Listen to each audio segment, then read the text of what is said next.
All right, well, welcome to week 4 of our discussions where we've been talking about all the cliff notes. And this last week, Is anybody watching this, by the way? I don't know. I'm not sure. Does anybody watch this? Have you Nate? watched this thing? Anybody watch this? A couple hundred people, maybe? Yeah, maybe a little over 100. 2, 3, 4, 1,000? 100,000? Yes, 100. 100,000. Wow, that's awesome. Amazing. Well, hi, everybody who's watching It'd it. be around 100. I was told like a couple hundred people. Well, I mean, if you total. Oh, yeah, like all the, okay. All right. I guess they're not watching; they're listening. Or Oh, right, because there's a couple different places they could be. either way, we're changing the world right here, me and you, right now. Yeah, definitely changing the world, changing somebody's world. Changed my day. Change your schedule. Changed my schedule today. Well, Nate's here. He Nate likes likes it. them. So good. All right. Good. All right, Nate. Well, Nate, this is for you, buddy. Thank you. Yeah, not a problem. You know what? Maybe we'll ask you some of these questions then. Yeah. Yeah. Okay. All right. Well, let's jump in. So this last week, I, managed to bite off more than I can chew, and I decided I was going to pretty much teach the entire story of the Old Testament. It was fun though. It was That's good. great. I thought it was good. I really liked it. I liked it. It's my jam. So What's interesting about you, people probably picked up on this, is that Matt, to some degree, me to a great degree, I kind of focus in on, yeah, like something and then talk a lot about something. Right. And go all over the place. And right. you have a real good ability to give grand narratives. Yeah, I like that. I like looking at the big picture. I don't like getting bogged down in the details, which is evident in my life for the most part, is I'm not good at details. I'm not good at details usually either, but for some reason the way we teach is different. You have a much better grasp. I thought it was good. I thought it was It excellent. was fun. It was fun. Thank you. So let's jump into the questions. The first question is, what Old Testament character or stories that we've covered so far, so which would be all of them, is your favorite and why? And we actually did this. I don't think you were here. I think you were out of town. But we did a very similar question in Devos this last week with our staff. It was interesting because nobody had the same answer for who they liked. Or I think I actually modified the question a little bit. The question was, which character are you most like? What character do you see yourself? And so maybe we could answer both of those questions. Your favorite character, or which is a character that you see yourself in the most, good and bad? The one I really don't want to be like, but I think I might be, is Samson. I mean, you are so strong. Yeah, that's the part I'm not like, unfortunately. It's the falling into temptation every time that part. he Yeah, turns yeah, yeah. around that really, Yeah. that's the part I hope I'm not like, and it's my least favorite character in all the Bible. Well, I mean, least favorite God side person. Yeah. I mean, I'm not fond of Herod, but I don't like him because I fear that I have that same tendency or potential. I do love Joshua, and I might even love, as much as Joshua, I might even love Caleb. Yeah, he's good. We don't know too much about him. And we didn't talk about him this last week. We talked about Joshua a little bit, that he was the one that brought the Israelites in the promised land. But who's Caleb? So Caleb is one of the two guys, along with Joshua, who went into the land to spy, to find out how tough it was going to be to take the promised land, the land of Canaan.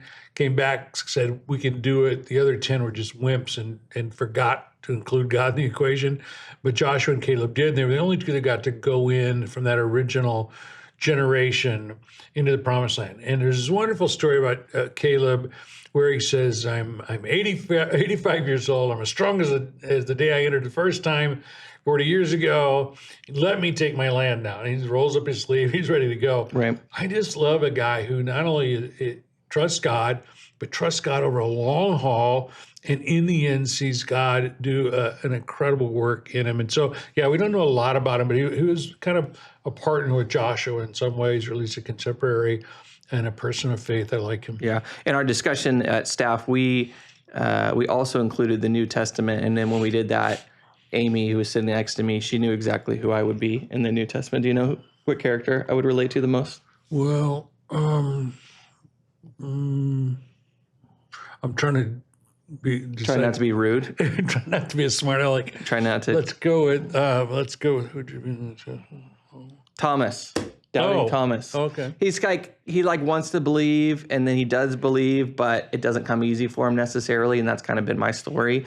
and yet then when he does, he's all in. So I can really relate to him. What about the Old Testament? Man, I don't know. I don't know who I would relate to in the Old Testament. God, I'll have to think about that a little bit. There's lots of people I would like to be, or at Well, least you named your pieces son of. after one of them. Yeah, which is funny. He was actually Ezra, who was there at Diva's because they're out of school and we didn't have a babysitter. So he came and he said he was like Ezra. So I said, well, good. Then we named you correctly. All right, next question.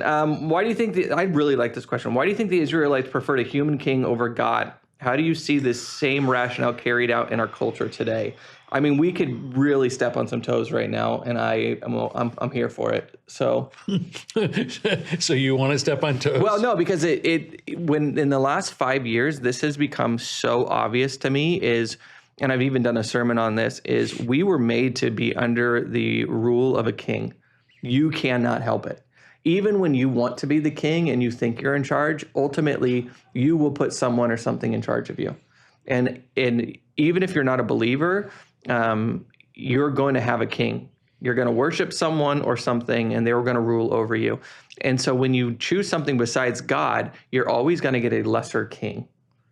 And so watching people, I won't get too particular here, but watching people in the last few years, they've chosen politicians as their king and savior.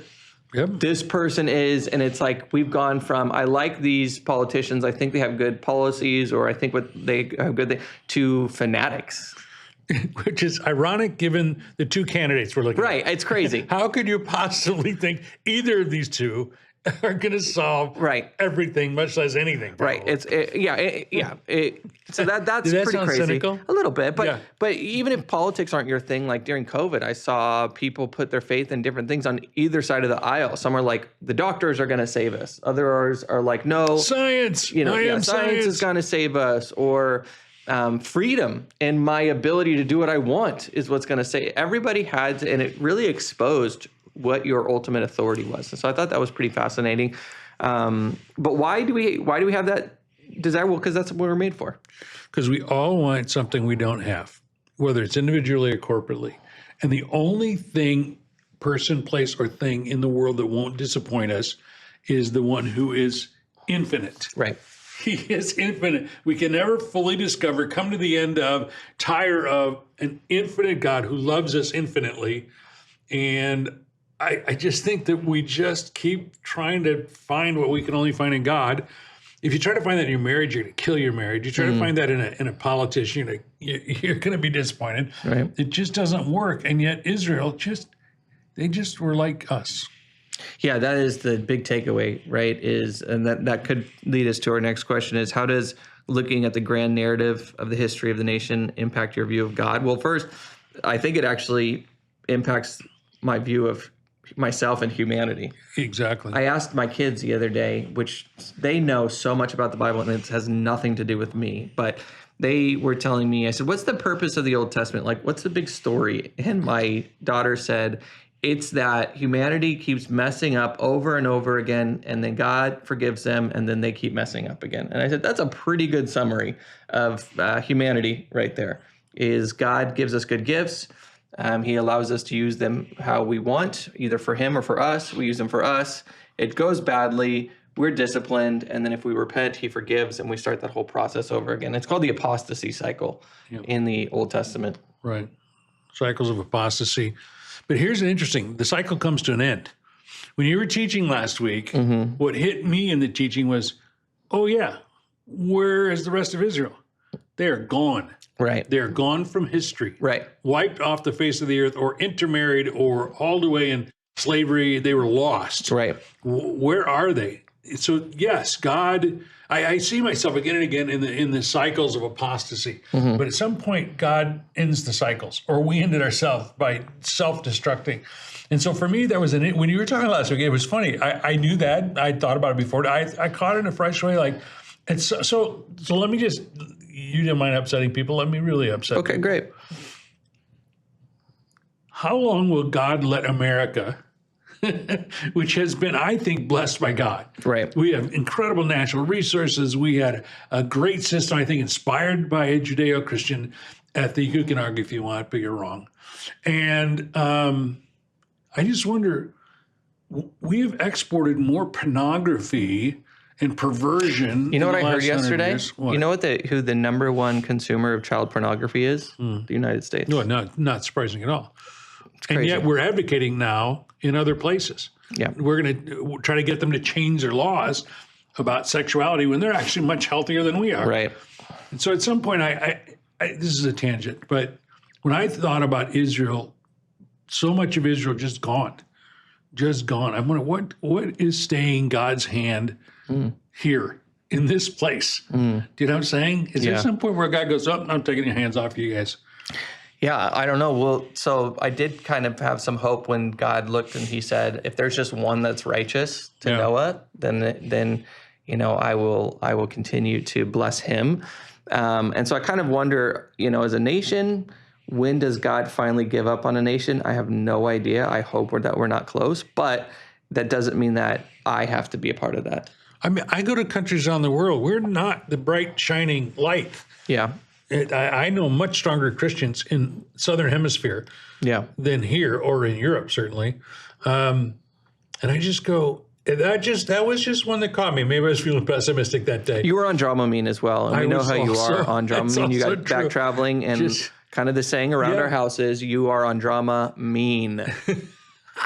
So I have a little more, some would say harsh, I would say maybe more realistic version of the world I'm looking at. Okay. And so that was a part of what I took away from that thing was don't mess around too long.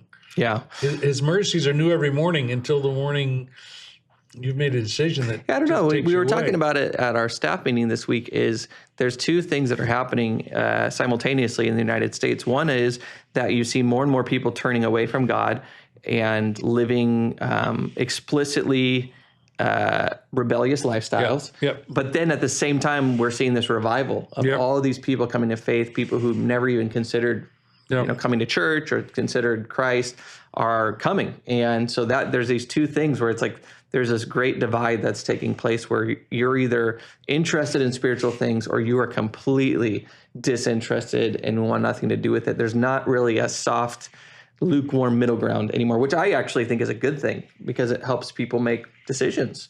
Yeah. And I'd rather people be either hot or cold than lukewarm. Well, I think when there's upheaval in a culture, it is a great time for revival because people see the direction of the thing and it scares them enough to take serious their faith for a change or their lack of faith. So I agree, actually. I'm excited about it, but I'm also realistic about it. Yeah. All right, last question. Have you ever waited for God to answer a prayer? Pretty much every single one. What was the outcome? What did you learn about God? What did you learn about yourself? Or is there any that you're waiting on now? I keep waiting for God to help me lose weight, but so far it hasn't happened. Do you think that's a... Now, where is it in the Bible that says that God helps those who help themselves? Oh, is that not in there? Because I was getting second helpings thinking that's what I was supposed to do. Help yourself. Oh, all right. If it is to be, it's up to me also in another passage. Yeah. Not in the Bible. Yeah, it's in First Doyle. Nate, what are you waiting on? Are you waiting on anything? My baby. Oh yeah, that's right. That's oh my goodness. He said baby in case you didn't hear him. And the baby, he said he's praying and waiting for God to literally deliver, give you strength through the process of almost becoming 8 weeks away. You said from becoming a dad. Wow, that's crazy. My goodness, are you scared? You should be. Nervous. I don't know about scared. Okay, that's better. Nervous is better. Yeah, you're gonna be great. It's gonna be awesome. You'll be fine. It's gonna be good. So I think there's always something, both on a superficial level, where I probably need to learn that you're the one talking about that. What you learn is that point of life is it's not about you. It's not your story. It's God's story. I'm sure I've said that, but I'm not sure I believe it most of the time. So recently I was reading that somewhere or something, and I think for me, when unanswered prayer comes, I need to realize that the story is not about me. Yeah. If it fits into God's narrative, then that prayer is aligned with his will, then he may give it to her. He may not, just to teach me a lesson. That's a very difficult thing to hear as someone who is self-centered like me. Is I get up every day thinking about me. And so if I'm not the point of the story, that's a tough pill to swallow. And it kind of changes your view on unanswered prayer. True. God, why won't you answer this prayer? And he's going, why won't you get in line with the story? Right. God, if you just gave me this, I'd be so much happier. And then you go, yeah, if I just gave you that, fame, fortune, whatever it is, you'd be out of my will and apostate. So Right. I'm not going to give that to you. Right. Right. So when God says that he's going to work all things out for our good for those who love him, And live according to his purposes. What then does that mean? Because he's maybe doing things that we really don't like, that we don't see working out for. Oh, I've seen it. Recently I've experienced that. Something I really had my heart set on. Turns out it wasn't in God's will. And I kept praying, Lord, if this isn't in your will, then take this away from me. And then he did. And I went, God, why'd you do that? Yeah, true. Yeah. And he's kind of like, you prayed You for asked my me. will. Yeah. Yeah, but it's not what I thought it was going to be. Yeah. So, okay, that's good. That's good. All right, well, you guys, it's as simple as this, is just having a conversation about some of these questions.